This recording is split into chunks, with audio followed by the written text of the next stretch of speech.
5. Senator Hume. Thank you, Madam Deputy President. I am extraordinarily pleased but not at all surprised to see that this issue of equality is the first issue raised when we return to Parliament after the winter break by the ALP. Clearly, the ALP, clearly Bill Shorten, feel like they have found themselves a winning organising theme to regain office at the next election. But this is a crusade. It is a false crusade. Shorten's inequality crusade appeals to the basest politics of envy, the politics that says someone has to do worse for you to do better. And that is the road to political ruin. It is the ultimate embodiment of that Corbynesque world of populism and resentment. It appeals to the basest of emotion. And I'm surprised that the ALP, I am even surprised that the ALP could stoop this low, particularly when those opposite often recall the legacy of the Hawke-Keating years. This message, this slogan, repudiates all that was good in those years. Now, far be it from me to sing the praises of previous Labor governments, but let's have a think about that legacy. That legacy placed the primacy of importance on growing the economic pie, growing the pie by unshackling the economy. It floated the dollar, it removed capital controls, it deregulated the financial system, it reduced tariffs, it privatised government-owned businesses, it retreated from centralised wage fixing, and yet all that this opposition has is a rhetoric of inequality. It brings shame upon the legacy of previous Labor governments.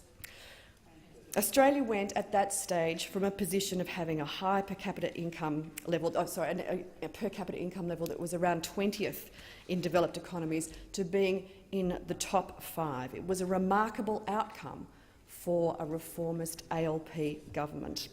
But in contrast, the rhetoric of the policy approach that's being adopted by the present Labor opposition could not be starker. And quite frankly, Treasurer Chris Bowen oh goodness me, there was a Freudian slip.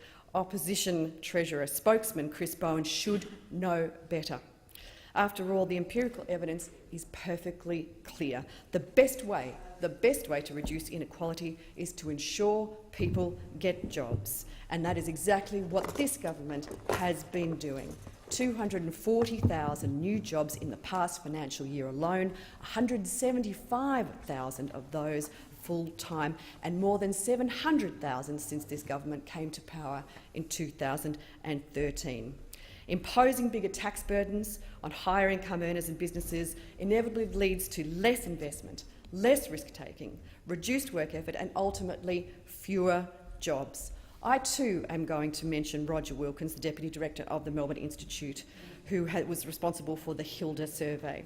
He said that he fears that popular focus on inequality may come at the expense of that growth. I do think this is a risk, he said. I am wary of the debate degenerating into a zero-sum game where people fight over the spoils rather than increasing the spoils. The market-based system has delivered a lot of good for our country, and I have concern that this will get neglected.